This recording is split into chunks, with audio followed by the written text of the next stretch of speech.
Olá, senhores e senhoritas, bem-vindos a mais uma videoaula aqui no canal. Dessa vez, uma aula de filosofia, comentando, discutindo com vocês o estado de natureza no John Locke. Para quem está assistindo essa aula em primeiro lugar, existe já no canal uma aula sobre a introdução geral ao contratualismo e mais duas aulas comentando a primeira de Hobbes, comentando o seu estado de natureza, e a segunda também de Hobbes, comentando a ideia que ele tem de estado civil. Tal como aconteceu lá com o Hobbes, nós faremos a mesma coisa com o Locke, ou seja, dividiremos a sua filosofia política em duas aulas, uma comentando sobre o estado de natureza e a outra comentando sobre o estado civil. Tudo bem? Então, tá bom. Bom, já foi comentado na aula sobre o Hobbes, eu vou apenas retomar a ideia que ambos contemporâneos, mas que ao longo da história da filosofia, ao longo da história do pensamento e e mesmo ao longo da história dita vivida, o Hobbes ele ganhou a fama de ser malzinho, né, de ser tudo aquilo que é negativo e ruim, e o Locke como o bonzinho da história, tudo aquilo que é permitido, aconselhável a ser feito e etc. Bom, por que se dá isso? Nós já vimos que no caso do Hobbes é porque ele defende a ideia de absolutismo. Afinal de contas, existe na natureza humana uma certa tendência ao egoísmo, certo? Então, esse egoísmo é ele que vai permear todas as ações humanas. Assim sendo, o homem ele é naturalmente incapaz de viver em uma sociedade harmônica. Por isso que o Estado ele tem que ter o poder que tem, né, que deve ter dentro da filosofia do Hobbes, para que possamos viver mais ou menos de forma harmônica. Mais ou menos de forma harmônica. Bom, no caso específico do Locke, não é assim que acontece, certo? Já para adiantar para vocês, né, quem gosta dos esquemões lá e das palavras-chave, o Locke ele é um defensor do liberalismo econômico. Né? É ele quem, ou então, para alguns, ele é inclusive o fundador do liberalismo econômico. Então, não por acaso, as ideias liberais de Locke elas tiveram muito mais sucesso ao longo da história do que propriamente um governo absoluto do Hobbes. Certo, gente? Bom, então vamos lá. O estado de natureza, lembrando a todos, é um estado hipotético, né?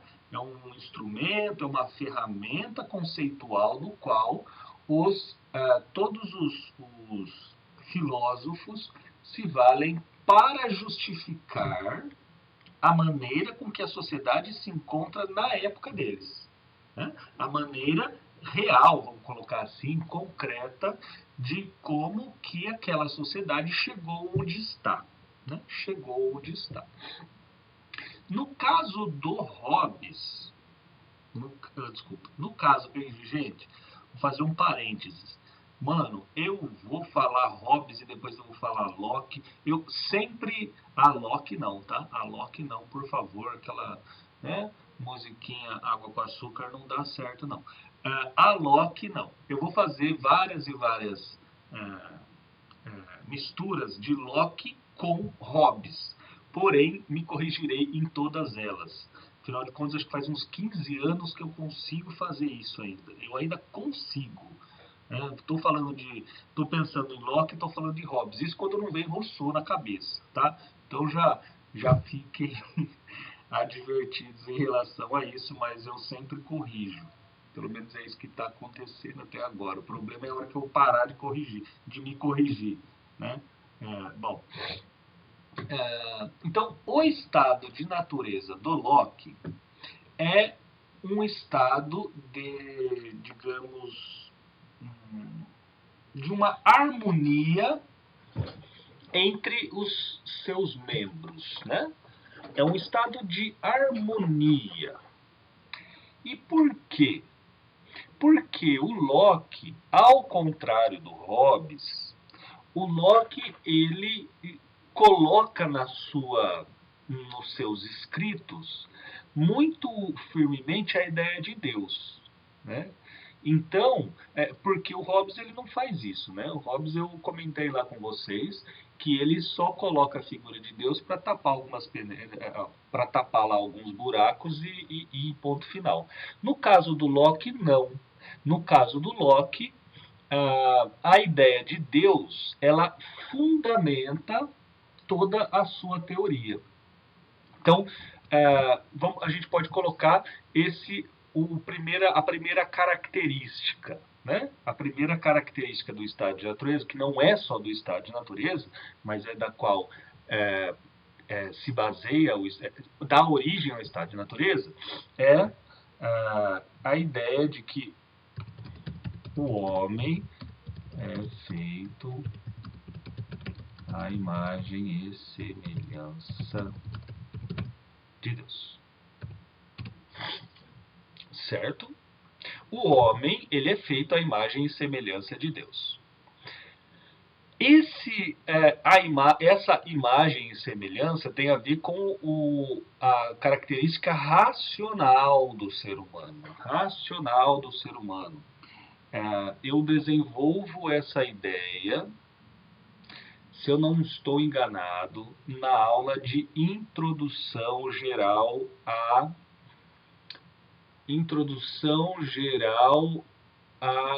filosofia medieval. Lá eu comento com muito mais detalhe o que essa frase propriamente significa, tá? Então, fica anotado aí para vocês pesquisarem lá depois. Bom, se o homem é feito à imagem e semelhança de Deus, significa que ele é um ser racional. Ou mais do que isso, que a razão é aquilo que o distingue de todas as outras coisas que existem no mundo. Portanto, a razão dá ao homem o direito de dominar todas as coisas que existem no mundo. Olha só onde que a gente chega, né? A profundidade dessa frase. O homem, por ser racional, ele tem a legitimação divina de dominar, ao fim e ao cabo, a natureza. Certo? Então, ó, a natureza serve para o usufruto dos homens. Então, os homens estão autorizados por Deus a se valerem da natureza, claro, pensando na sua sobrevivência, né? Pensando na sua sobrevivência. Então, a gente poderia pensar que,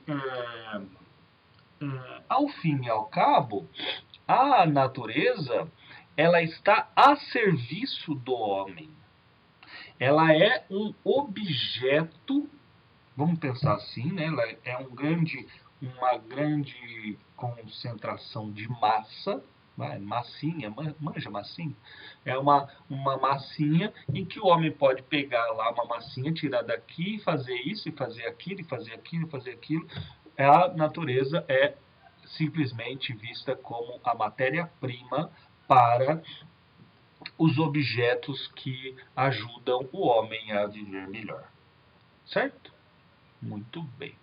Então, nós já no primeiro momento conseguimos achar a legitimação do uso da natureza para benefício dos homens. Certo? Bom, a pergunta que viria é a seguinte: isso significa que todos os homens têm direito a tudo que a natureza pode oferecer? Indistintamente?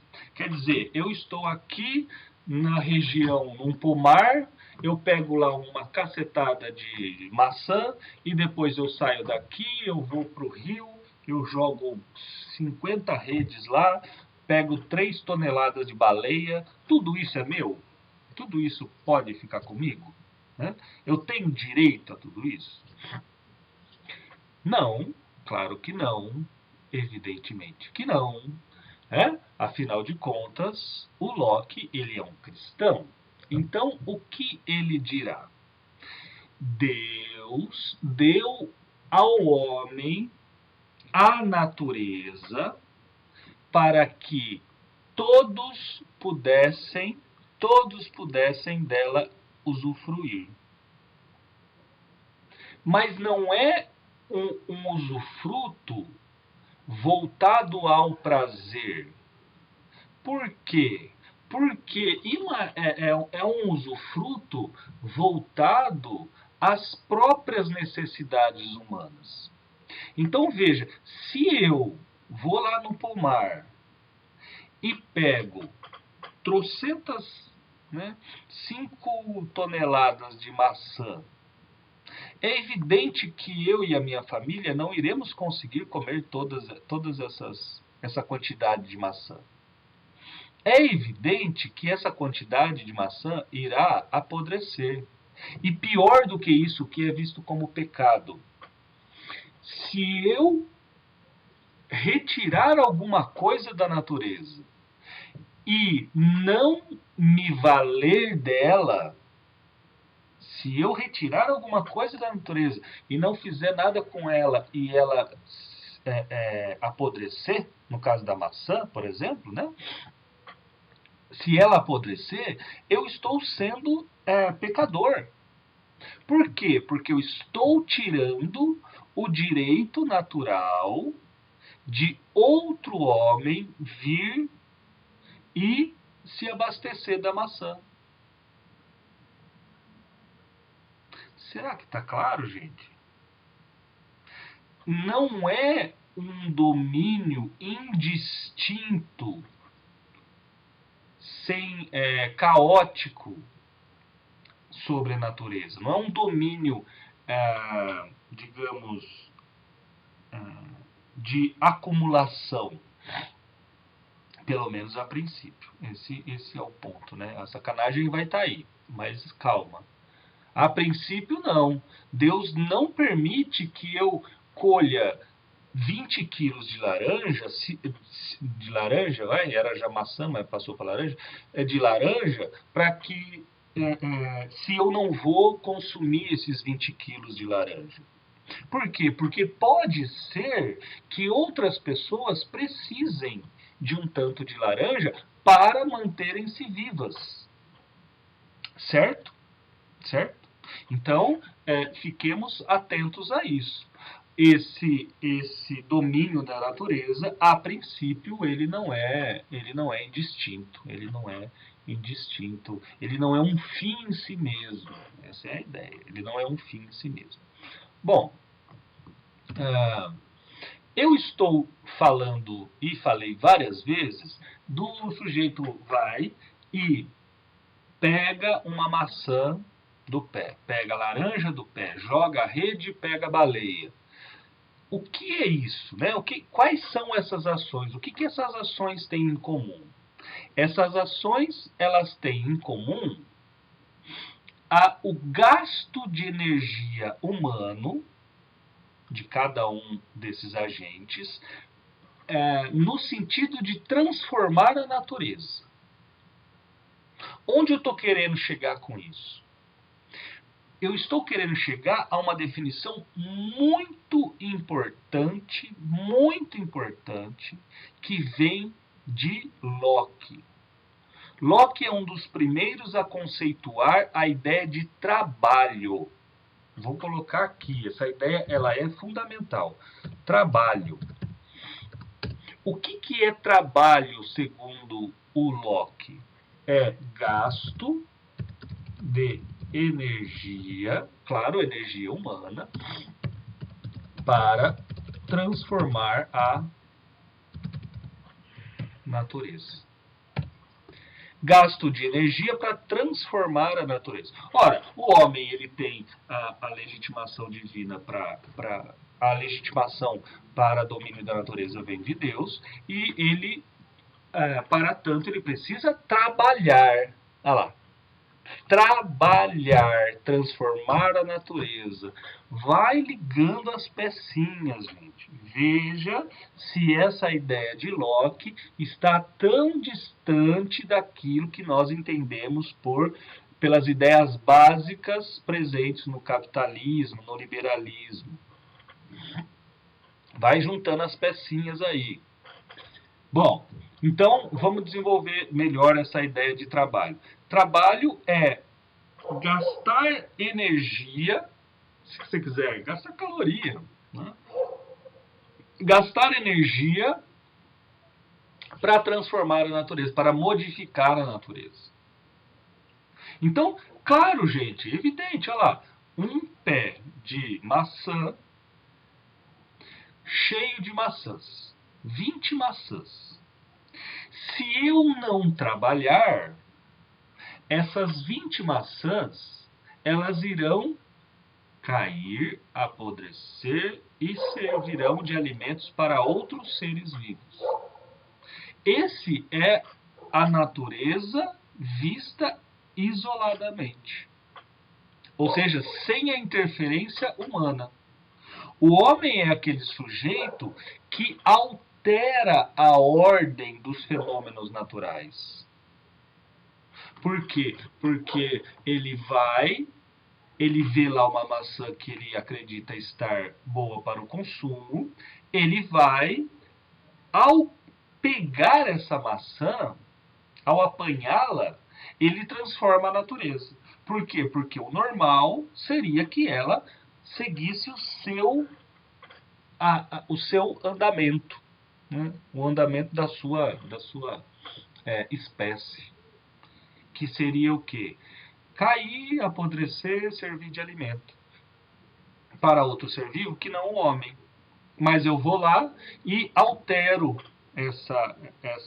esse ciclo. Né? Eu altero esse ciclo. Assim como quando eu jogo uma rede. Os peixes, claro, né, naturalmente eles não vão para a minha panela. Eu tenho que ir lá no rio e eu tenho que alterar o seu ciclo de existência. Eu vou lá, eu jogo a rede, gasto energia e transformo o rio. Por que eu transformo o rio? Porque o rio deixa de ter a quantidade de peixes que tinha antes de eu jogar a rede. Trabalho é isso, transformar, alterar o ciclo da natureza. E para que seja possível essa alteração, é necessário o gasto de energia humana. Né? Energia humana. Então, moçada, se ficou clara essa ideia, já dá para você imaginar, né? Já dá para você começar a ligar os pontos aí do porquê do Hobbes, do Locke, ser um defensor do liberalismo econômico, que originará lá o capitalismo.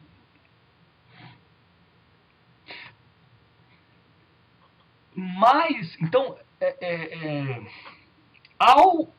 ao trabalhar, ao gastar energia transformando a natureza, o fruto dessa ação legitima a posse da coisa. Eu não vou dar exemplo, vou repetir de modo conceitual novamente. Vamos colocar a cabeça para funcionar.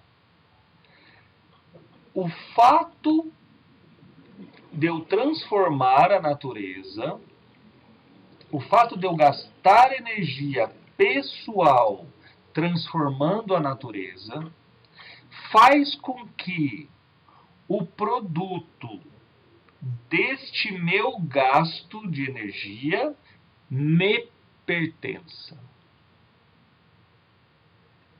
Onde eu estou querendo chegar?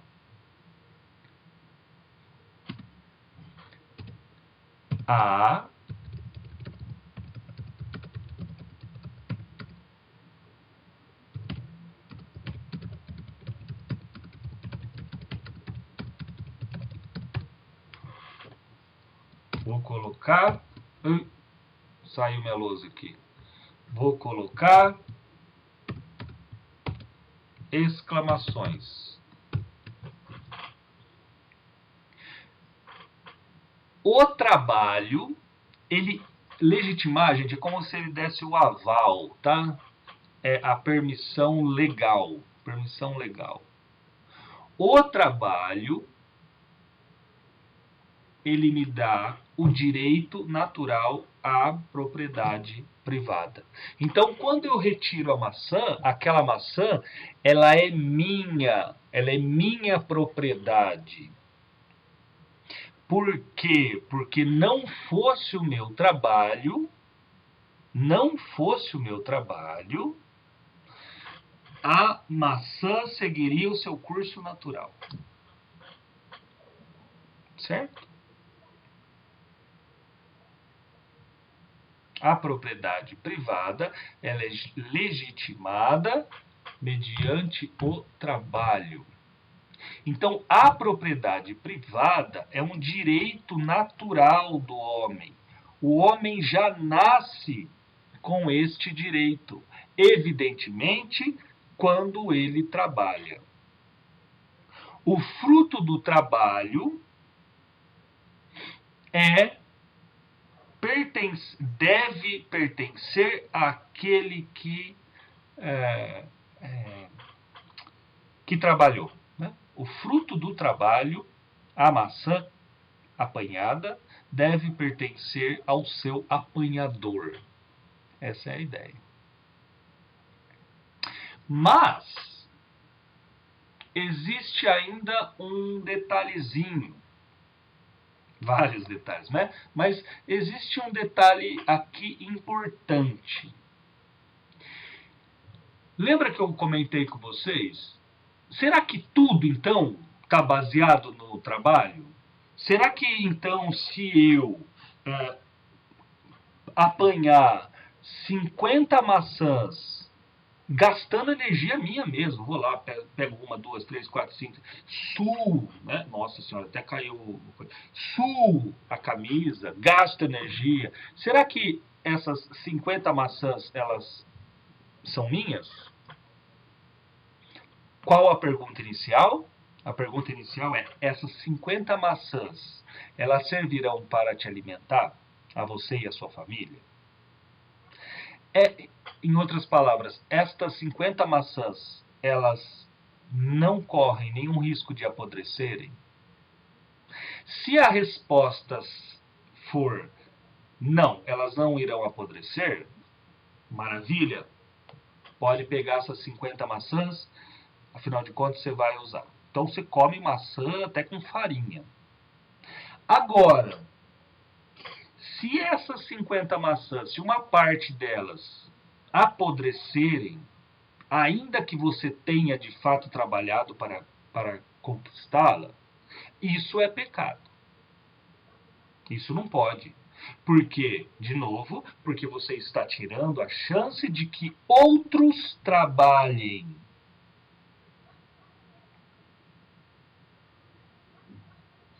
Você está tirando a chance para que outros se valham da natureza para alimentar-se. você fala, nossa, mas ele é muito bonzinho, nossa, mas tem tudo a ver, né? Tem tudo a ver aí com... Eu estou pensando em alguns alunos, estou divagando aqui, pensando em alguns alunos ANCAP, sabe? Anarcocapitalistas, que veem no Locke a, a resolução de todos os seus problemas, que veem no Locke como o cara que vai, de fato, fundamentar esse pensamento. Não, gente, tá? Segura a peteca aí para não falar outra coisa. Não é verdade. Bom, para começar a falar, né, para começar a dar a resposta do porquê não é verdade, esse trabalho, então, né, voltando aqui, será que, né, Locke colocará a questão, será que é possível alguém, porque olha que sacanagem, o cara passou a tarde inteira pescando, ele passou a tarde inteira pescando, ele gastou uma energia enorme. Não é uma sacanagem, não é uma injustiça, se tudo aquilo que ele conseguiu não puder ficar com ele? Aí você fala, é sim. Então quer dizer, vamos achar um modo que todo trabalho seja útil. Por quê? Porque até agora onde nós estamos aqui, o trabalho ele pode ser considerado inútil. Eu passo 5 horas pescando, mas eu não vou conseguir consumir toda aquela quantidade de peixe. Então, boa parte do meu tempo de trabalho, ele não será útil. E mais do que isso, eu vou ser considerado um pecador. Ao mesmo tempo, é uma puta sacanagem que o fruto do meu trabalho não fique comigo. Aonde chegamos? A que ponto chegamos? Estão me acompanhando, gente? Estão? A que ponto chegamos? Então, criação da moeda. Então, os homens, para que o trabalho fosse considerado útil em toda a sua amplitude, os homens criam a moeda. Por quê? Olha a sacanagem, né? Por quê? Porque o problema de você não poder ficar com todo o fruto do seu trabalho está no caráter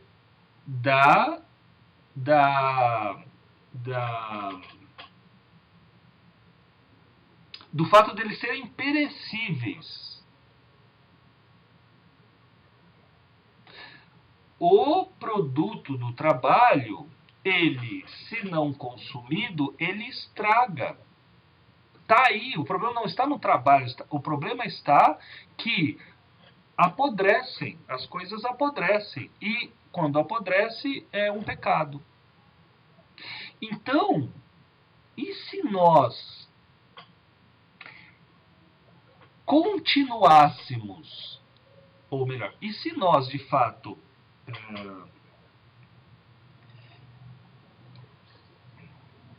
insistirmos no trabalho até a sua exaustão, vamos dizer assim, até de manhã à noite, e conseguíssemos fazer com que a enorme parte desse meu trabalho fosse trocada por algo que não fosse perecível. Daí que nasce a moeda. A moeda é a medida ela serve como substituição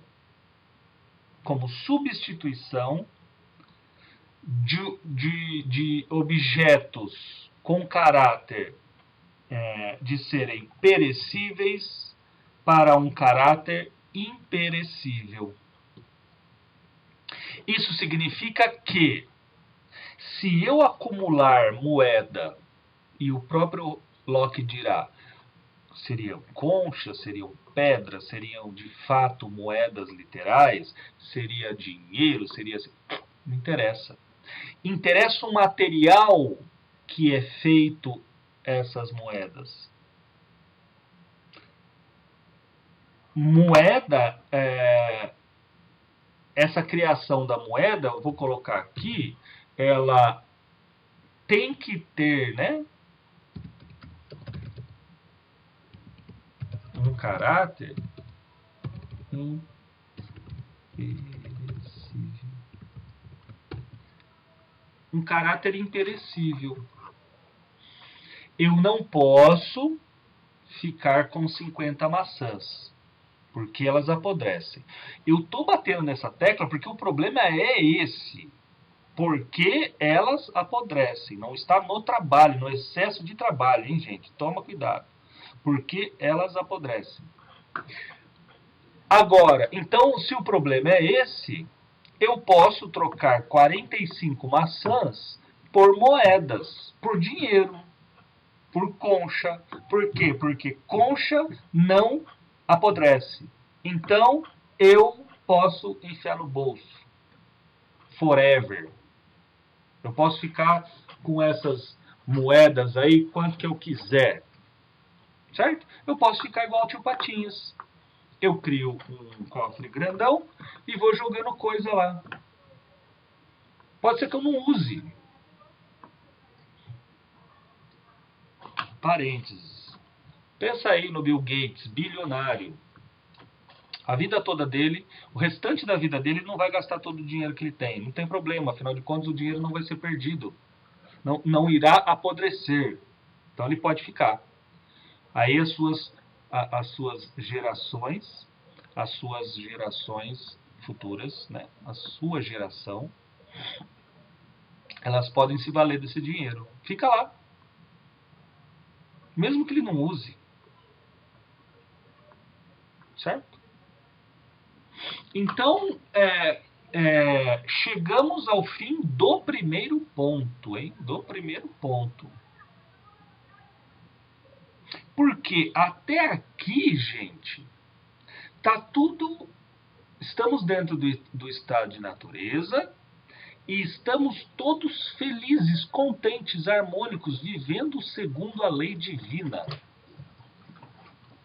Vivendo segundo a lei divina. Claro que, se nós ficássemos nesse ponto, não haveria qualquer necessidade da passagem do estado de natureza para o estado civil. Não haveria. Porém, é verdade que o homem passou para o estado civil. Ou seja, alguma coisa aqui começa a dar problema. Claro?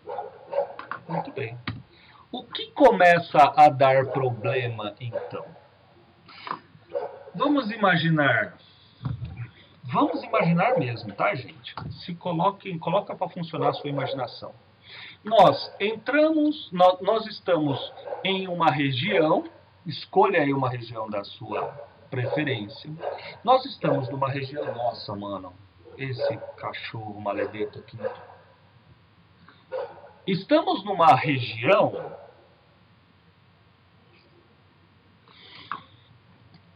que ela é muito vasta e que existe lá um número X de pessoas. Vamos imaginar que dentro esse território já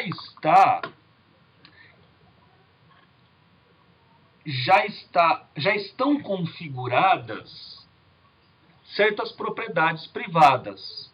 Então vamos imaginar a família Barbosa, ela fez um cercadinho e dentro desse cercadinho aí, ela trabalha nele. Se ela aliás, é porque ela trabalha nele que ela faz esse cercadinho. Ela está querendo dizer que, ó, aqui não vem, afinal de contas, isso aqui é minha propriedade. Todo esse espaço eu trabalho nele, eu e minha família. Então vai procurar um outro lugar para você se instalar. E vamos pensar que este comportamento, que esta fala, ela seja geral. Então, aos poucos, mediante o trabalho, sem esquecer da troca de trabalho pela moeda,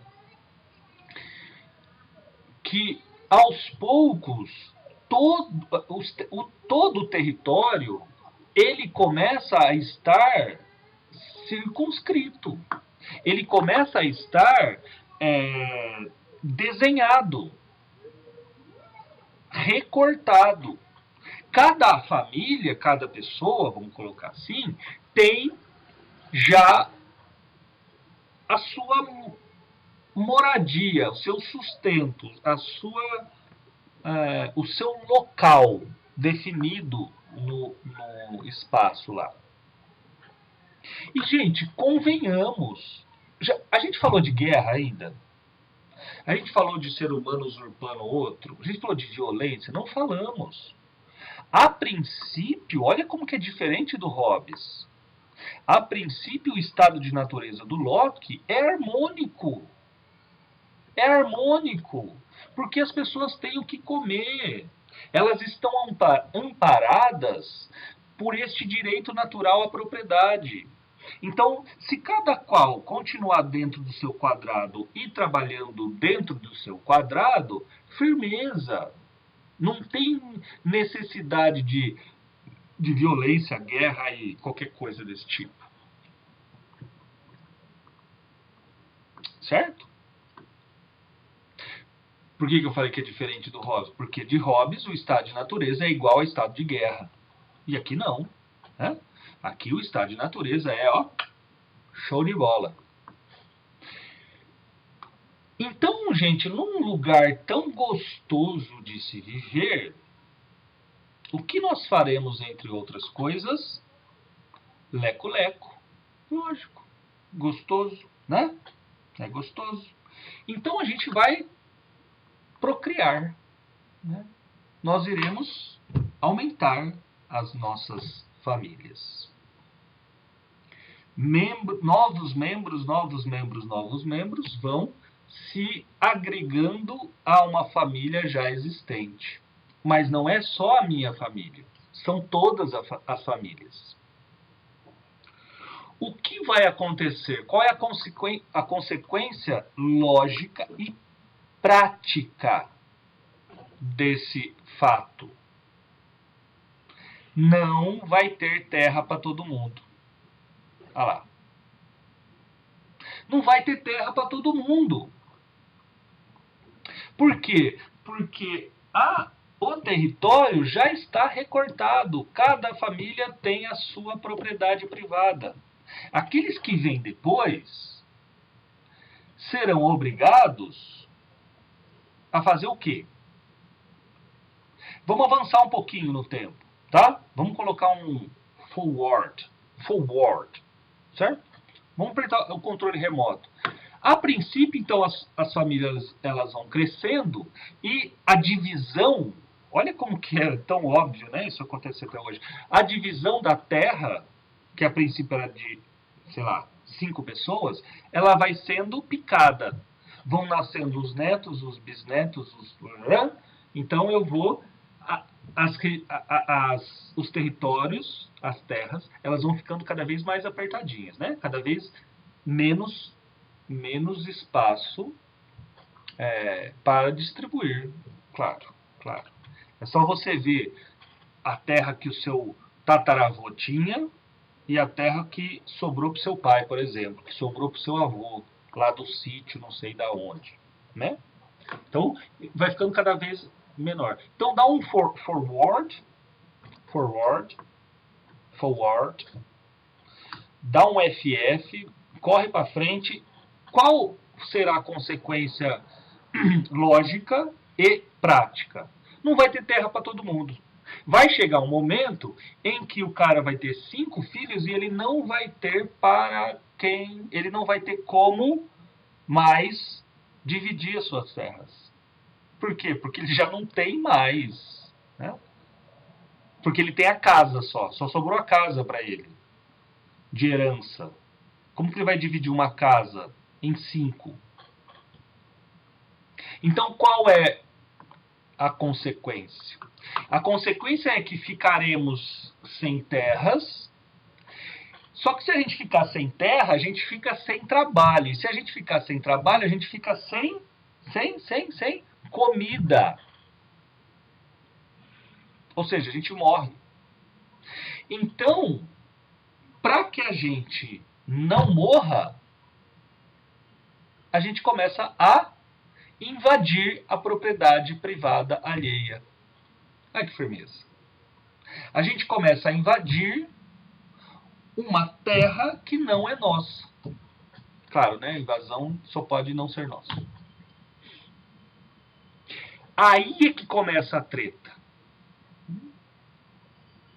Então, esse é o ponto que nos levará ao surgimento da ideia de um Estado civil. Ou seja, vamos lá, para caminhando para o início, o final da nossa aula.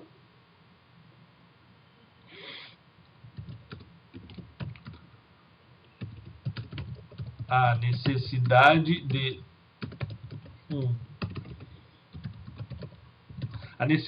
de um pacto social e, consequentemente, de um Estado civil, a necessidade de um pacto social e, consequentemente, de um Estado civil advém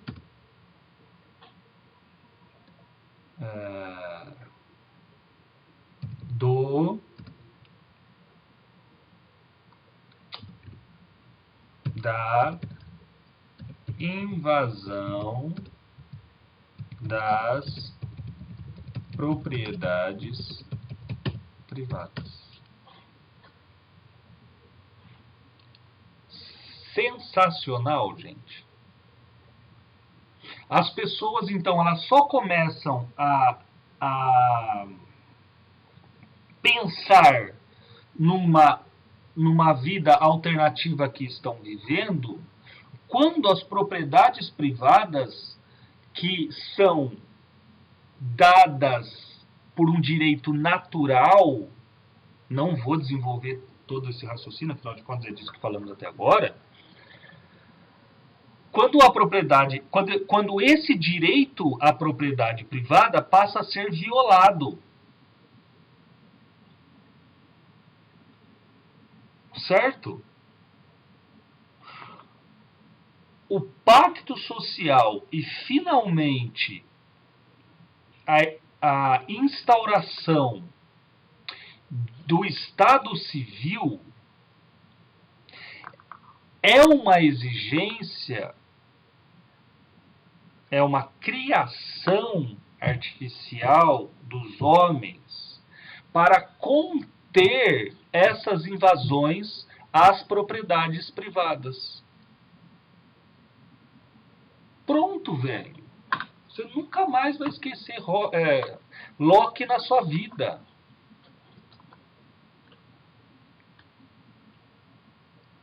Então, né, vamos terminar aqui na aula 2, sobre o Estado Civil a gente fala, mas eu acredito que já está claro, por que o Locke ele é o fundador do liberalismo econômico. Ele está dizendo, o Estado Civil ele só existe para manter a posse das propriedades privadas aos seus respectivos donos. É para isso. Por quê? Porque se ele não servir para isso,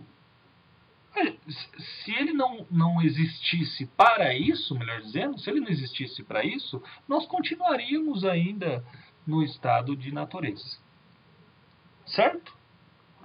Então tá bom, gente. Espero que tenha ficado claro aí. Né? Espero que tenha ficado claro. Então, para a nossa segunda aula, né, para a sequência aí do Locke, para a sequência do Locke, nós falaremos sobre o pacto social e sobre a instauração do Estado Civil. Tudo bem? Espero que vocês tenham gostado, espero que vocês tenham entendido. É um tema de extrema importância para os vestibulares. E caso tenham dúvidas, podem me procurar pelos canais que estão disponíveis aí, que vocês já conhecem, certo? Obrigado pela paciência de vocês, obrigado pela atenção de vocês e até o nosso próximo encontro, gente. Valeu!